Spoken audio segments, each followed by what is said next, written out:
Well, I don't know if I've ever had less to say and more to say at the same time at any point in my 30 years of preaching. Now I can kind of imagine you're saying, oh no, what does that mean?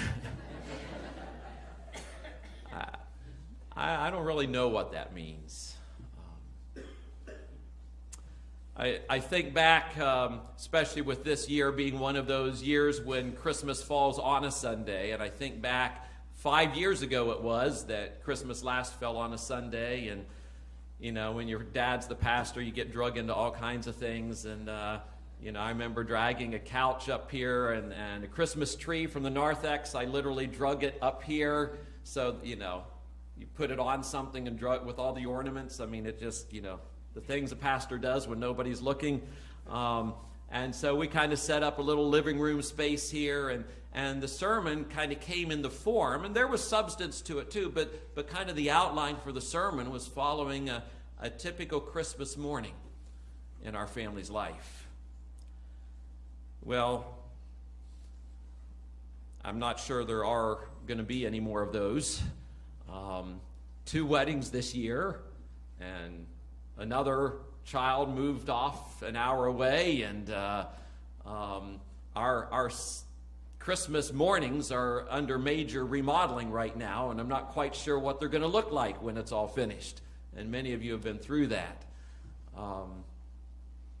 But I was thinking of that and then thinking, well, maybe maybe this will make sense the further we go here this morning. Maybe this morning's outline, if you will, is something along the lines of a typical week in December in the life of a pastor. Or maybe just the life of this pastor. I don't want to assume that everyone else's is like mine is sometimes.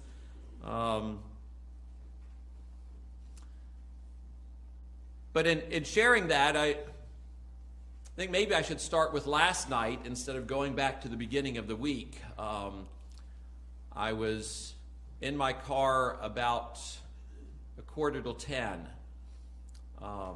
You know, we had live nativity last night, scrambling around most of the day, much of the week, with things related to that, and that goes well. And I've got another commitment, that annual Christmas party I mentioned that is at the theater every year. That happened to be last night, and so scrambling, change clothes to get up there, and in the whole context, it's like, oh yeah, I forgot to tell Mom and Dad I would be really late tonight in assisting them as I typically do every evening, and so it was a little after 9, I think, that I remembered and made that phone call and said, I'll try to be there in about a half hour. And so I was on the way down the road to pick them up, and then was going to be going back up there, and just had the thought, just kind of flitted through my mind of, well, maybe what I'll do is stand up and say, you know, this week was just really busy. I don't have anything to say. I'm not sure where that thought came from. Maybe from Paul Landis earlier in the evening. Paul and Marge were here for the live nativity, and as Paul has done on more than one occasion, he asked me afterwards, does this count for church?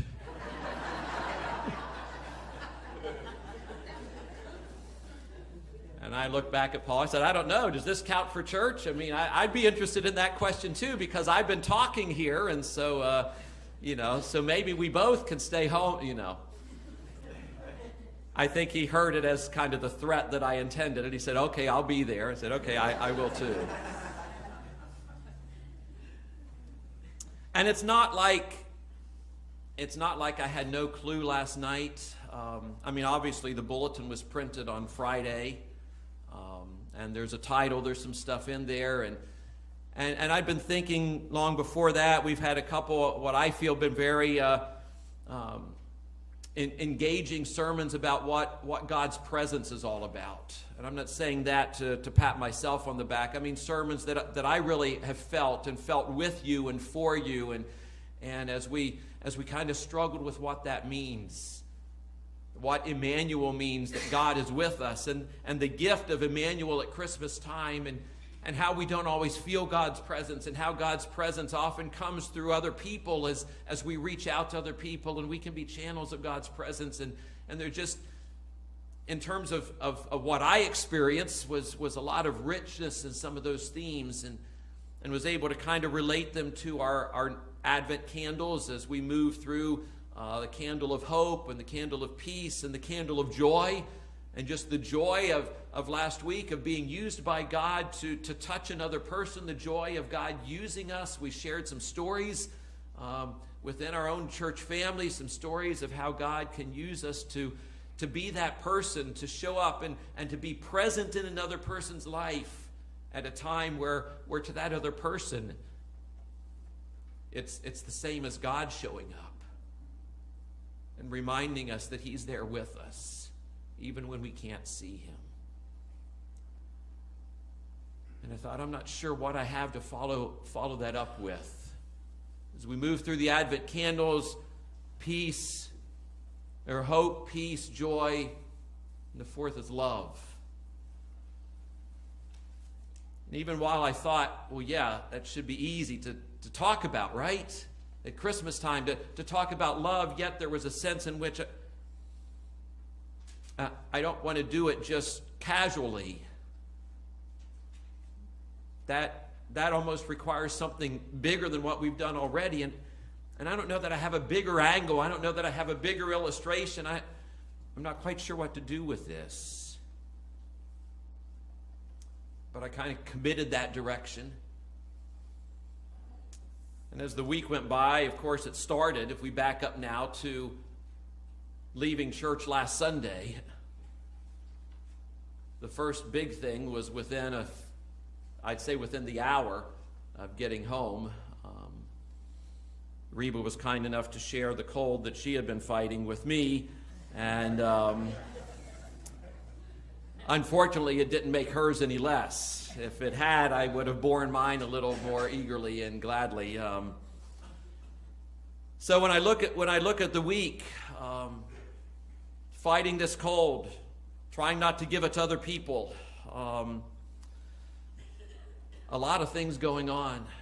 Over at Peter Becker Community, 3 evenings during the week, one of those with the choir to sing our cantata, or in my state, to try to sing. I think I made it through about half of it. I don't mean like I sat down. I mean like sometimes I would take off every other line. And if you were there, you didn't know. But I mean, Natasha, if we had to hold a note more than one beat, it's like it just wouldn't hold. Well, praise God for Bryce Menninger. I'm not the only tenor. And sorry to make you carry that extra load, but he was stressed when he came home. I'm sorry about that, but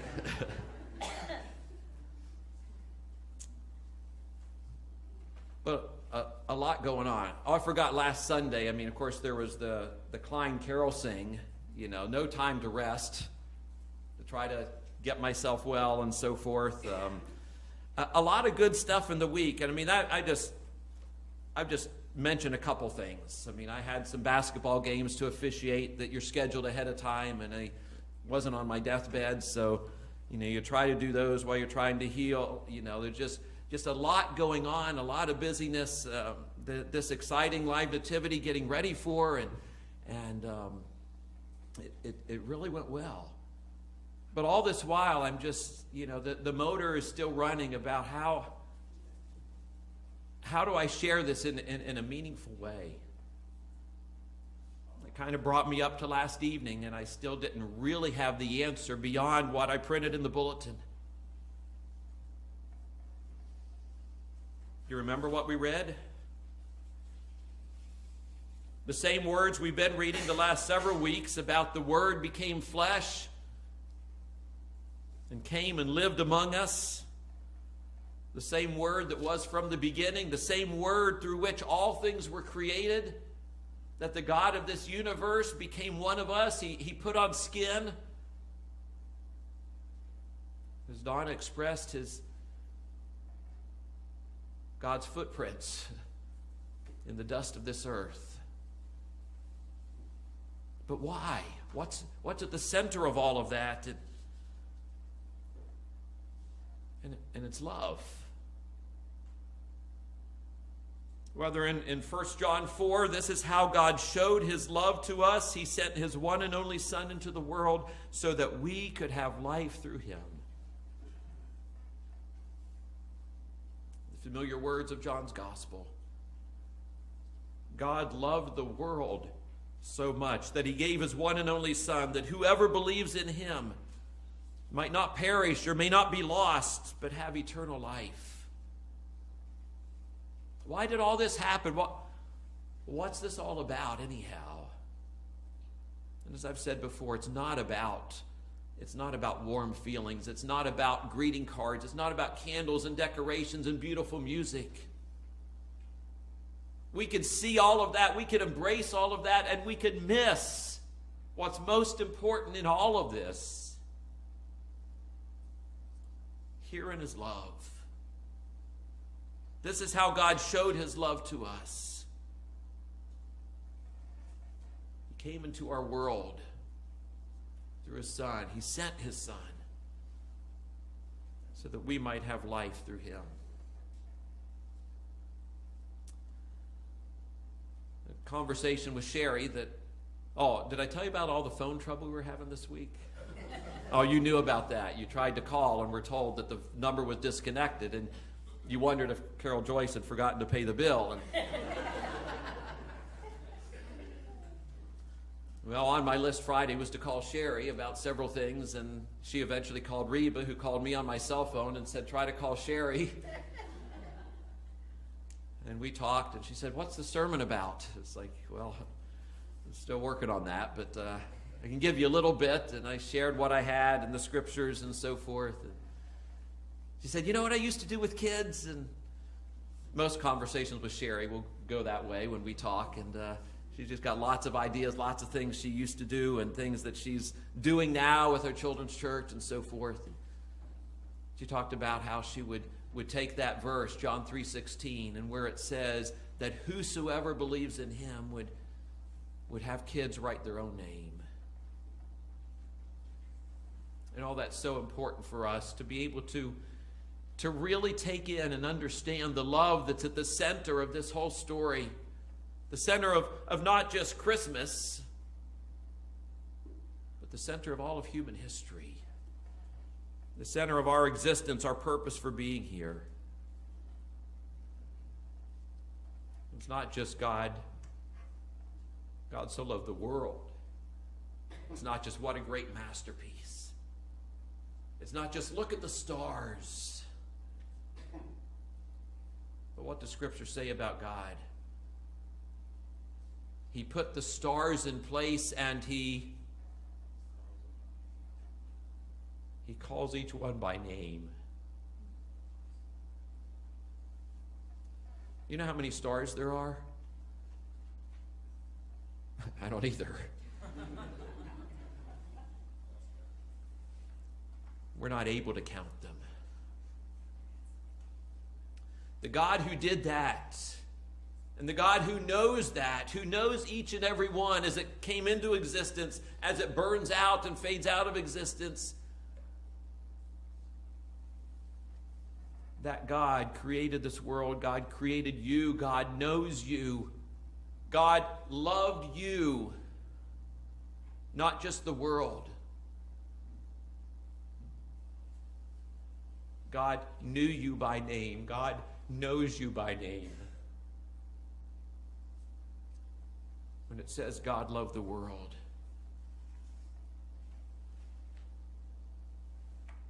God loved you. And that's why He sent His Son.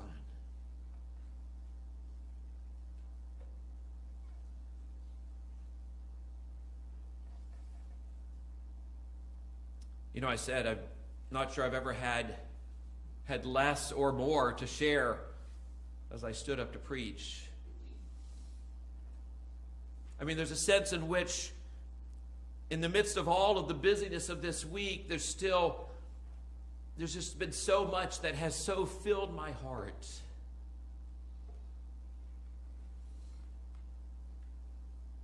Yesterday was Karis's birthday. Talk about change and all the typical. First birthday with a new name, a new husband, a new residence. I mean, not counting the college years.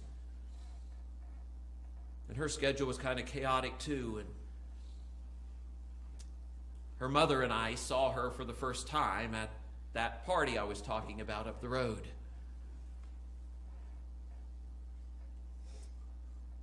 But there were some precious moments of dancing with our daughter, of chatting with her, catching up about a few things just here and there. Instead of just seeing, well, we didn't have a normal birthday, it was so grateful for those moments.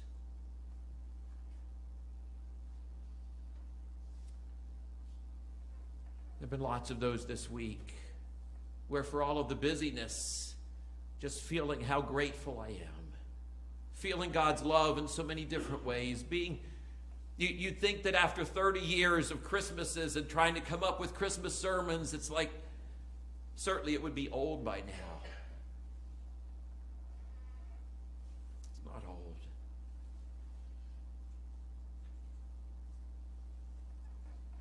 I think it means more to me this year than ever before. And I hope every year is like that.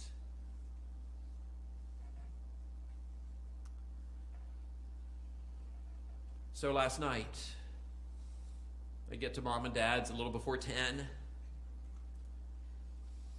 They've got the television on. I don't know if it was the program ending at 10 or if it was just around the corner. I think it was the 9:30 to 10.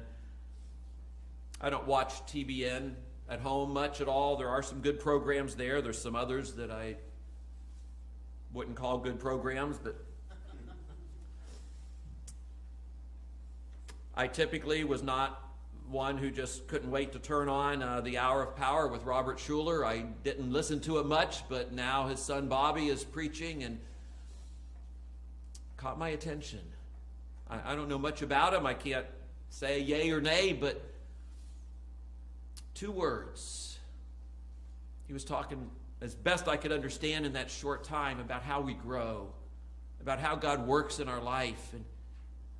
And he talked about 2 things that we need. He said we need isolation and we need community.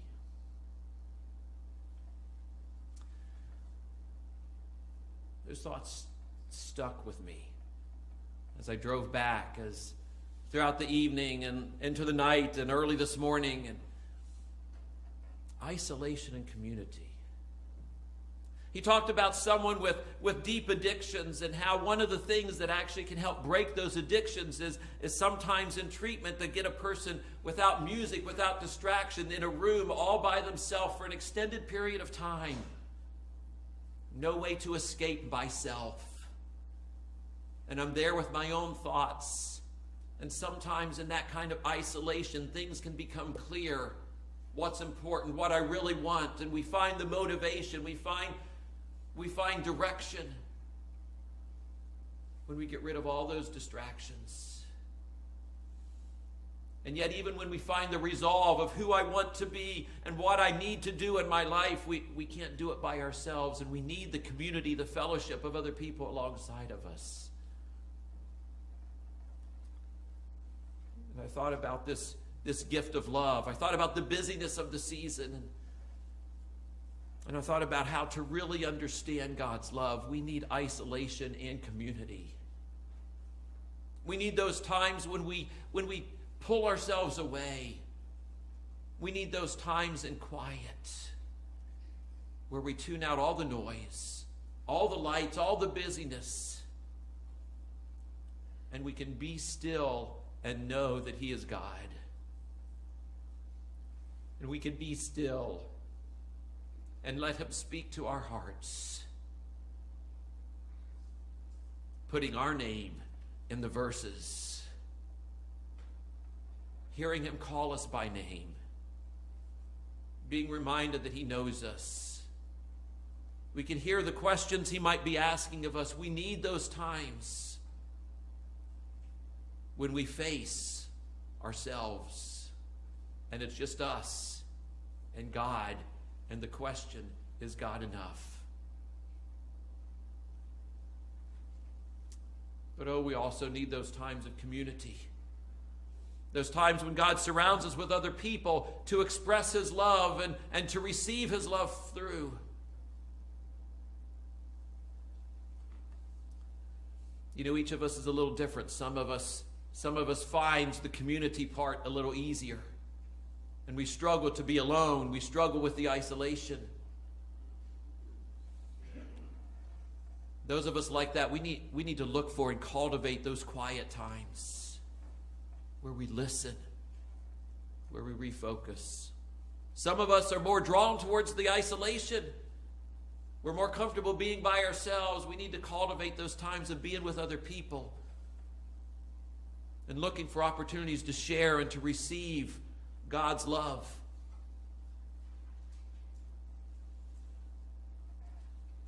Some of us maybe are in one or the other, not by our own choice. Some of us maybe are in a work situation or in life situation where it seems like we can't get away from other people. But even in the midst of that, we need to be cultivating that ear that listens. Even in the midst of the chaos that's saying, God, let me hear your voice. Even through all that's going on. Some of us, our life situation keeps us very isolated. Maybe it's not our choice. Even in our isolation, we can cultivate and say, okay, God, how can you use me to connect with other people? If I can't do it physically, let me take a prayer list. Let me find some way where you can cultivate that part of me that's taking this gift of love and that's putting it to work, that's sharing it with others in some way or another, that's engaging others, that's living in community.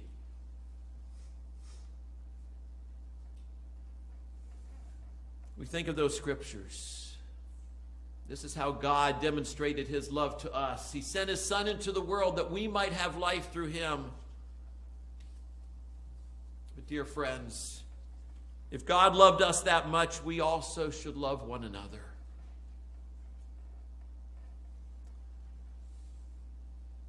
As we think about the meaning of Christmas, it doesn't really get much simpler than that. It doesn't really get much more difficult than that, much more profound than that, much more amazing than that.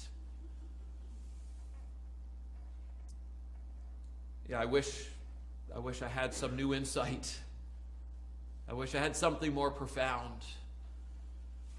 But I'm not sure there is anything. May you know the depths of the love of God expressed in the gift of his Son. God born and laid in a manger. Hands that would soon be pierced. A life that would soon be given that we might live. May we be touched afresh with the power of God's love. May it not stop with us. May God show us new ways to be channels of that love in our families, in our communities, and around the world.